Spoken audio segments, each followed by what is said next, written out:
Mr. Boakye Agyarko, bring back the Ameri issues by making some serious, I don't know if I should call them revelations or allegations, against the president, against Boakye Agyarko and many other persons. I'm yet to read or see a response from government.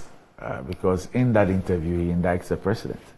And of course, also a response from Boakye Agyarko as well. So there's a lot happening. Well, I mean... a few, and I'm raising this issue because I think it's about the second week. And we're yet to hear a response. And it's still linked to your presidential primaries. And here I'm speaking to the Honorable Agyarko. And I refer to the Professor Frimpong Boateng document that we later found out had been in the possession of government for over 2 years. And nothing had been done until this document became public. Now I'm saying this because when Mr. Agyarko resigned, he made a statement or a comment to the effect that he will speak one day or sometime. In granting an interview, he now decides to speak about the resignation. And he makes some very, very serious allegations over an issue which was extremely topical in this country, the Ameri issue. In his allegations, he fingers the president. He fingers other people. And till date, there is no response to this issue. And he gives this as perhaps reasons why he was booted out of office. And there's still no response to these issues. And these issues smack of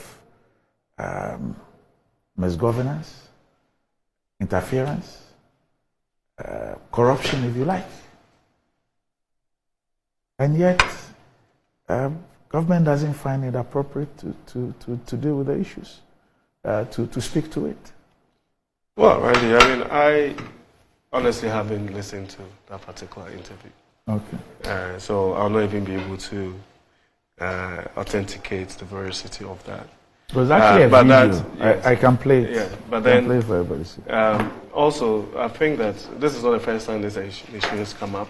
Like you indicated, it came up when the Honorable Agyarko resigned, and conversations around Ameri and the things that were being renegotiated and all that. And I recall that, if I'm not wrong, I recall that the energy minister at the time, Peter Amewu, was actually called to Parliament to answer certain questions on those negotiations, the things that are being done.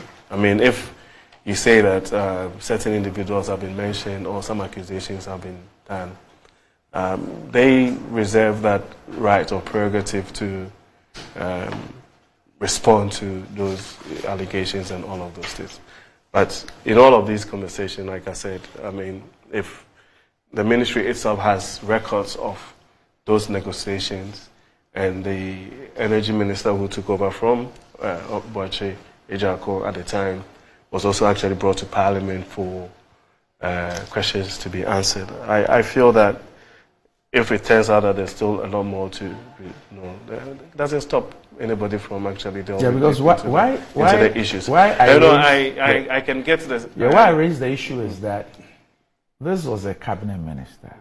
In fact, he was a campaign manager of then candidate. He's a senior member of the party.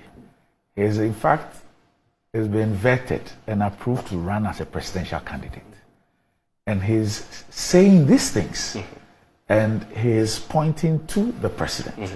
He's pointing to others. He's mentioning names. You get what I'm saying? And we know the controversy around this whole Ameri deal and this issue of executive approval and all those things. This was a very serious matter in this country. an issue that had a lot of corruption allegations and insider dealings and trading and others associated with it. Now, this person makes all these allegations, and it is like nobody wants to speak to it. What are we expected to take from that? Are we expected to accept that what he said is the truth, we should live with it? Or if he's peddling an untruth or he's lying, shouldn't something be done? Don't we? This is the public space. This is about the assets, the assets of the republic, monies of the republic, decisions of the republic, and people have been vested with the responsibility of superintending that. And you have such serious allegations and gosh, it's strange. No, but that's what I'm saying. That I mean, if you're asking for a response, I mean, it's well within your rights for that to happen.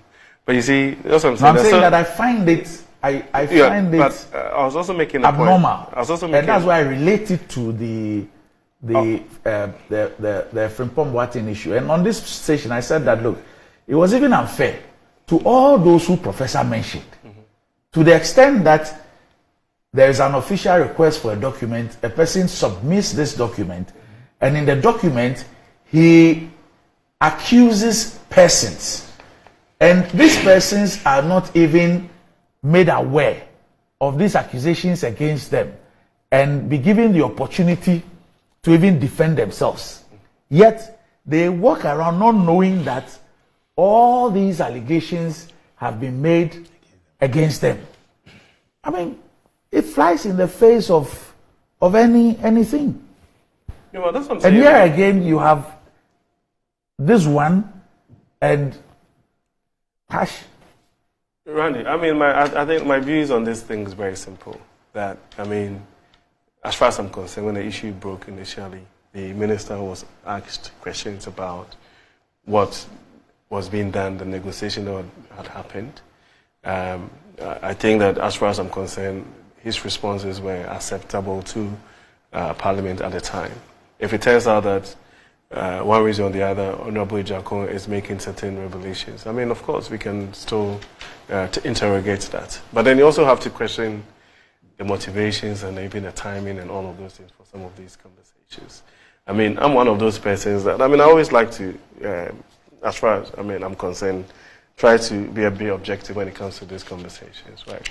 There are certain, if you like, responsibilities that, for example, if you're made a minister of state or a cabinet minister, you're supposed to abide by. There are issues to do with swearing an oath and secrecy and collective responsibility and all that. I have challenges with persons who, for one reason or the other, almost feign sainthood. Anytime there's an issue that is surrounding them, and then when it comes to other conversations, then they lose their objectivity. I'm not one of those persons.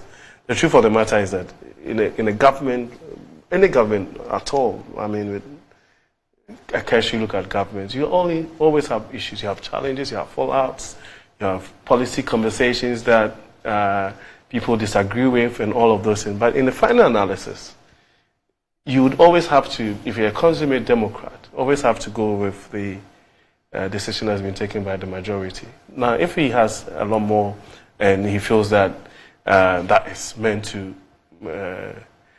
bring certain issues to the fore, I think he has a right to do so. But also, the persons that have been mentioned, even if you want to refer to the Professor Frimpong Boateng issue, those persons also have a right to respond. Right. It is not the case that if somebody makes an allegation, and I think that it's almost as if that we are changing the fundamentals of these conversations. If someone makes an allegation, it is incumbent on them, by even just common knowledge, that they have to prove. It is almost as if that if someone makes an allegation in this country now, by all means, the burden of proof now lies with the person that these allegations are being made with. And we have to be objective. I mean, I know that we do politics, but You see, when the shoe fits, the shoe is on the other foot. Let me understand you. You know what I'm saying? So let me understand you. Yeah. Let me understand you. I work for government, or I'm in government. Yes. Or I don't even work for government. I'm a private citizen. And government requests for a document. Mm-hmm. The document is handed over to government. Mm-hmm. In that document, people in and out of government are indicted. Mm-hmm. Allegations are made against them. Government keeps this document for 2 years. Mm-hmm.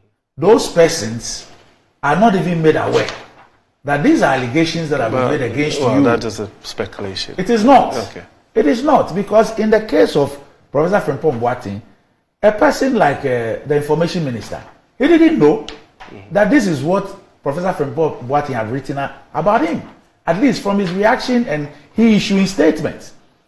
If you take Gabriel Chiridako, he didn't know. He also had to decide to want to take a lawsuit or go and speak with City TV over the issue, because it is the public disclosure that got those things, those allegations against him to his attention. And I'm saying that in that particular thing, the man makes several allegations against the president himself, against other people. Why will you keep this for 2 years? It is even unfair to those who have been, accused. So that's the point I'm making, and I'm relating it to this one. That once again, the issue about Amewu being asked questions and all that in Parliament.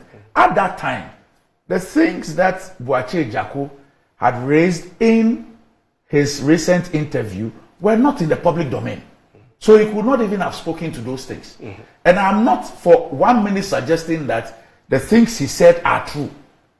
But the point I'm making is that this is the man who superintended over the ministry. He was the one who resigned. And he is telling us what led to his resignation. And in telling us that story, he is making some damning accusations against no less a person than the president, and against people who are close to the president. And these allegations border on a lot of wrongdoing. And I repeat, I am not by any stretch of imagination suggesting that what he has said is the truth. And I've made a point that this is a person who is considered a senior member of the party. He has just been vetted and approved to run as a presidential aspirant for the party. And he makes these allegations. And we do not think that these allegations that he's made ought to be addressed. No, I've made a point that, as far as I'm concerned, I have no issues with that call. But I was making the point that, so for example, if we have an allegation that a deal was negotiated, and that deal was negotiated and a copy of that agreement, for example, was sent to you, and you verbalize that particular allegation without us seeing that particular arrangement, or even that particular deal or arrangement coming into fruition. So now it's almost as if that we are shooting in the dark. You are shooting to see if it would hit a target or not. If for one reason or the other, those things are there and they are clear, and there are certain persons that he mentioned that were present at the time, and they feel that at this point there's a need for them to respond, by all means they should respond. As to why there has not been like an official response from all these persons, as we sit here now, I won't be able to say. But this story broke, like you're saying, it broke over the weekend. So it looks like maybe we'll get to the bottom of it as we go along. Right. Okay. Now, I was just making the point about this whole conversation around when allegations are made and positions that are taken by persons. We have to be very careful, because you see, there's so many things that you can say. I'll give you one example, then I'll. So this recent Jechikwesin conversation, mm-hmm. and then there's another one for Adamu Sakande, mm-hmm. right? And I was listening to the commentary that was being put out there at the time when the Honorable late Adamu Sakande was being taken to court, and the justifications that were given by these persons. Then all of a sudden, the justification case comes, and everybody, those people who were giving those justifications. So we have to be extremely careful when we have these national conversations. If issues come up, and we feel that we want to take a principled position, by all means, let's take these principled positions. But if we discuss this based on expediency or allegation, because there's so many wild allegations that are made by people in public space, from the MPP side, the NDC side, and all of those things. And if, for one reason or the other, if you even have to decide to respond to all the things that are said about persons, maybe we'll not even have the time to govern. I see you're making a general point. Yes. But this is specific. Mm-hmm. This is specific. And I've also taken pains to also isolate the person who is making the allegation. So it is not, I mean, with the greatest respect, it is not an Eric Twum who's making an allegation. Exactly. That's the point I'm making. I agree. Yeah. I understand.